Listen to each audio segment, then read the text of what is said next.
special good evening, everybody. Thank you so much for joining us on another edition of the Youth Perspective. Well, guess what, ladies and gentlemen? It is a brand new year. Happy 2021. And this is our very first show of the brand new year. And I've really been mulling over, I've been thinking about, who could we bring on? Who could be a person that could catapult us into a brand new year, give us some watchwords, give us some things that we could really mull off, all right? Because I want you to have something tangible to gain from this show to get you ready for a successful 2021. And who better than somebody who's joined us multiple times on the Youth Perspective? None other than the one and only Ricardo Miller, all right? Effective Living with Ricardo Miller. Some persons know him as the children's ministry guy. He's done a little bit of it all. But of course, he's soaring to new heights with Effective Living. First and foremost, welcome back to the Youth Perspective. Happy 2021. How you doing? Man, Happy New Year's. Thank you for having me back and to be the first one to launch the year with a thought to challenge your listening audience. Man, I'm excited. I'm looking forward to what God is going to do this year. Yes, sir. It's so great to have you on. And, I've been seeing the work you've been doing over the year. And, let's talk a little bit about 2020. It has been a year that, as I spoke to persons like my grandmother and persons in her age, they thought that they would have never seen a year like 2020. After coming off the heels of Hurricane Dorian and then going into 2020, it was definitely a year that a lot of persons had to change their mindsets. They had to pivot. They had to shift. Tell us, how was 2020 for you? Man, believe it or not, in the midst of a pandemic, I was claiming progression in every area of my life, and I progressed, man. 2020 was a very progressive year for me, my business, for ministry, just every aspect of my personal life. Health, I just got a clean bill of health on December 11th, and just when I opened that envelope and just saw clear, negative. The doctor remarks at the bottom says, "Excellent, Mr. Miller, at 45." I thought, God is good, And so it was a great year for me, yet I still am highly and clearly aware of how challenging it was for a lot of people. It was a disruption in the world. I mean, literally, it was a global pandemic, and the reality of that trickled out to every country in the world. And so I would say 2020 was a year for the record books to say, man, it is a year we will never forget. And I think because of what occurred in 2020, there will be a lot of things that will never be the same again in 2021 and beyond. Mm-hmm. Now, even you said that just now, it's so very powerful. This is a conversation that persons and I have been having over the year, in the year 2020, that some persons have not yet made the shift. They are still thinking that eventually things are going to go back. But we have heard this term that has been synonymous with 2020, the new norm. And so we're in a new norm now going into a new year. And so if you can you give us some of those things that really helped you to pivot, that really helped you to move? Because when I watched you shifted really fast, in accordance with the rest of the world, and you really changed up and you moved your paradigm really fast. Thank you. I mean, it's unfortunate for those persons who would have said that. I'm still saying probably I can't wait for it to get back to normal, because it's never going to be normal, as you stated just now. What I did a couple of years ago, I started studying what's coming. And so it wasn't that the pandemic was predicted, but change was being predicted. There was this clearly written facts being produced on YouTube and various documentary. The next 10 years, I was watching series where in the next 25 years, the 25 things we will no longer see. And I'm thinking, oh my goodness, they are so true. I had a friend of mine. I had a friend of mine. I was doing some shopping for a car, and I got the car, and the guy said, "Where's the key?" My friend, he said, and the dealer said, "There is no key." Right? There is no key. And the guy said, "I don't want no car with no key." I sat there thinking, I don't want no friend who don't want a car with no key. Right. Because this is where it's going. Yeah. This is where it's going. And so with that said, it is something that I started looking at early on 20, 2019, 2018. I started to study that. And that's when I saw there was a shift coming, not in that of a pandemic and a global crisis to which we've experienced, but I knew a lot was changing and I was changing. And so in 2019, I formally retired from children's ministry, something that I had done for 24 years. Wow. And I believe some people are pushed out when they should walk out. I think we should bow out rather than be pushed out. And so I decided that I wanted to bow out and accept the fact that I had ran a good race. I've given what I could have given to that particular space. And I started to see that I was not necessarily keeping up with the trends. I still had enough. I still had something in me. I could still be referring to the past. But I think when a leader starts to just refer to the past, whenever your mic is always hearing you, whenever you're holding the mic and you're indicating always on, I remember when, and these, and when you're starting to speak to the fact that you're outdated. You're missing the fact that it's not what it was, and you're trying to hold on to that. And I hadn't gotten there yet, but I saw too many people there, and I said, you know what? I don't think it's about trying to go back. I think it's about embracing going forward. And that's exactly what I did. Yeah. And I think what we have seen is that there's a quote that says that the only thing that is consistent is change. Change is very consistent and it comes at you fast, and you have to be ready to be able to deal with it. Go ahead. Yeah, I mean, we've been saying in the Bahamas for the past 20 years, global economy and the technological age. They've been talking about, I remember coming out of school in 1992, and they have just introduced the computer, and they started to talk about a global economy. And there are persons now waiting on the hotel to open, but the reality of it is the hotels may never open back as what it was, but that doesn't mean that we cannot thrive as a country. And so, Keshagen, I believe it's critical for persons to start realizing we have skill in the Bahamas, persons wanting to capture and benefit and experience. And we got to get creative in knowing that you can live in the Bahamas and get paid from the world. The digital space that has been building for all of these years now is upon us. And I think 2020 taught us that now we're in the digital era, and the persons who are afraid of a tablet, afraid of using their phone to the max, haven't tapped into what their computers can do, those people will be left behind. And, I've had these conversations with my good friends over there at FemSTEM. And, we talk about being able to get young persons now coming out of school to get them more into the sciences, get them more into solar, get them more into electric cars, like these type of industries that are that is in the future. But for a lot of countries, it is the present. And they're now, talking about flying cars. They're talking about people, to the moon on in aircrafts. And so, but when we catch up, we'll already be behind. And so it's very important that we move with a speed to be able to now get ahead.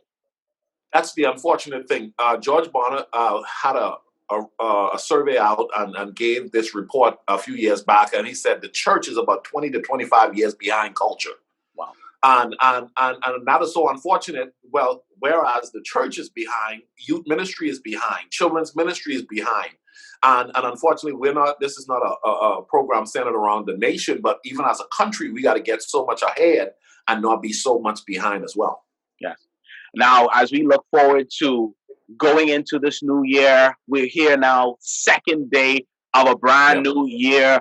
What excites you about this year? Because a lot of persons, they were like, throw away 2020. We don't want to deal with this anymore. Let's get into 2021. But I think what I've seen is that if you don't make the shifts, if you don't prepare for a brand new year, you'll still be the same. And you will say, hey, let's throw away 2021 as well. And that's exactly what's going to happen for a lot of people. A lot of people, even though they're saying, I can't believe 2020 is gone, and I'm so grateful for being in a new year, it's not going to be a new you. And that's really what it needs to be. I believe that a new year gives you an opportunity to be a new you. I believe that every day you get up, you got to get up with the commitment, I'm going to give my best self to today. And this day is going to make for a great week. And this great week is going to make for a great month. And this great month is going to make for a series of months. And a great series of months will make a great year. But you're never going to get a great year until you get a great day, which builds into a series of weeks, which builds into months. I think that there are some things we have to stop doing in order for us to get this year to fully give us all that it could give us. There is so much that can be done in 2021, but there are people who are still dealing with the fear, the frustration, the depression, the suppression, the negative energy that came out of 2020, that even on day 2, they're still talking heavily about the negative things that happened in 2020 for them. It's time to let it go and capture what is it that I need to do different so that I can get different in 2021. Wow, that's powerful right there. And so let's talk about some tangible things. Let's talk about some tangible things. As you was talking, I really started to think about the book, The Compound Effect by Darren Hardy. And, you know, persons talk about, you know, health. Let's talk about health. You know, as simple as 15 minutes of exercise or 15 minutes of movement each and every day, that compounding from week to week, from day to day, as you mentioned, you can start to see progression. You know, we talk about economics and any aspect of your life, just doing a little bit every day and being consistent, being determined will really get you to a better place. Yep, you know, there's an old Chinese proverb that says, how do you eat an elephant? One bite at a time. Right. I truly believe that if a person makes a commitment to give their best self to a day, and every day they give themselves the best effort within that day, literally finding ways to improve upon the day every day. You'll be amazed. That's exactly what I've done with my life. I'm still the dude who don't have a diploma. I don't have a degree. Okay, I left school without a diploma. I never graduated, went to college and got a degree. I've traveled to more than 20 countries around the world. I've written more than 5 books. In 2020, in the midst of a pandemic, I launched a virtual platform that almost made it my best year ever. Wow. How did that happen? It became evident to me that if I were to learn to grow and change and implement the right type of practices every day in small ways, after a while, the Ricardo Miller who left R.M. Bailey with an attendance certificate in 1992, and in 1999 was in youth parliament, and in 2010 was the most distinguished African American or person of color in children's ministry in the United States. In 2018, inducted in R.M. Bailey Hall of Fame. In 2020, launched a virtual platform that allowed me in 2020, when no one was traveling, I was able to go to 9 countries virtually and receive a check from the comfort of my home. Yes, sir. So baby steps. Baby steps is necessary for long-term consistent change. Now, there are a lot of people, Ali, that go to college, they get the degree, they get the certification, and then they stop. And then what they do is they enrolled again in another sort of they want it almost like an energy drink. They want a boost to take them to the next level. If I can get this certification, that's a boost. If I can get this degree, that's a boost. What I'm saying is energy drink really doesn't work as it should for a healthy person. What you want to do is you want to do consistent healthy practices that allows you to not have to have an energy drink. What I have done over the years is that I have consistently engaged myself in healthy practices, reading good books, sitting in classes, getting good mentors, paying for coaches. You mentioned something about the body. Our body is the vehicle God's going to use to fulfill our assignment. So it's foolish to not take care of this. In 2021, your number one priority should be to take care of your body. Yeah. You know why? Because when your body stops, you stop.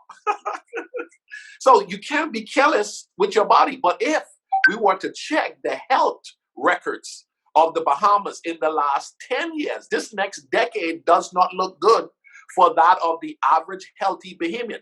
When I say healthy Bahamian, meaning or Bahamian from the health perspective, we got a lot of challenges we got going on when it comes to our health. And young people are not being encouraged to do any better. Right. And let's go there for this last 5 or so minutes we have. Let's talk with the young people. They have had to make adjustments and shifts as well as the rest of the world, virtual classes and, doing these hybrid classes and stuff like that. What can you say to the young persons now first and foremost, who this is their last semester. They're looking toward the future, and some of the areas that they wanted to go in, they looked Yep. during the pandemic, and those persons weren't necessarily working. Those areas of a professional aptitude that they were looking at, it doesn't seem as bright anymore now that we've gone through the pandemic. What would you say to those young persons? I'm glad they got a wake-up call to realize they were about to go into a dead industry. They were about to go into a dead space. And hopefully they got the wake-up call to realize they were given birth and they're about to be released into a world that is so much ready for them, but they have to now prepare themselves for the world that's being built or being developed versus the world that we once had. Our educational system has been outdated for a long time. It's been revealed and exposed at the highest level in 2020 that we are so far behind.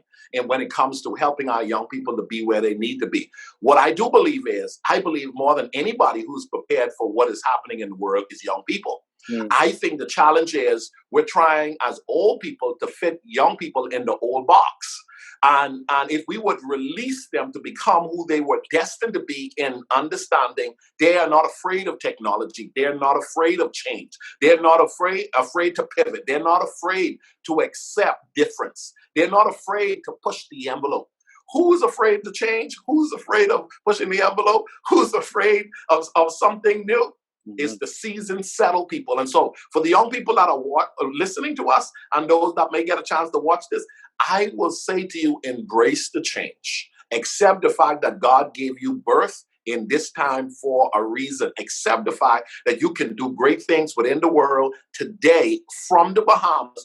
Don't allow your location to even be a determining factor anymore. You don't need to long to be somewhere. You are everywhere when you have a device that has internet on it, okay? Learn to embrace that and tell yourself, if you're in Acklins, if you're in Inagua, if you're in Grand Bahama, if you're in Abaco, if you're in New Providence, if you're in Eleuthera, whichever island you're in, you could say to yourself, I'm going to do something that's going to influence the world, and I'm going to do it right from here. Yeah, I love it right there. Now, before we get ready to wrap up things, is there any closing comments? Well, I guess before we get to the closing comments, for those who want to contact you, they want to find out more about you, how can they do so? Man, I am all over the internet. Ricardo Miller. Effective Living with Ricardo Miller. I just dropped a new book in 2020. It's called Effective Living. And so it's really been a game changer. Here's what the book subtitle is. It's Effective Living, Creating a Life You Don't Need a Vacation From. Wow. And so there were principles I discovered in the past couple of years that has helped me to build the life that I'm currently enjoying and the journey that I'm on. And I thought, you know what? A lot of people want this same life, and a lot of people want to discover the principles that I've applied to become who I am and understand how and where I'm going from here. So I would say check out the book, go to my website, ricardomiller.com. Can I say this, Adderley? 5 things. I want to give this real quick to your listeners. I want make sure 2021, this year, decide you're not going to play it small. Okay? Go big or go home. I think that's what Apostle Valentino Williams' book is. All right? So decide to go big. Listen, someone is going to do something significant. You got to start saying, why not me? Stop looking for who's next. Start saying, I'm next. The next thing is, watch what you eat. Your body truly is the vehicle God is going to use to fulfill your assignment. The next thing is, stop comparing yourself with others. Nobody is like you. Once I discovered that I bring something to the planet that the 8 billion people on the planet don't have, I decided now to give the world what only me can give them. And guess what? If you compare yourself too much, you will start copying everyone else and leaving behind the original power of your uniqueness. Guess what? There's no one can beat you being you. The other thing is, don't neglect your mental health.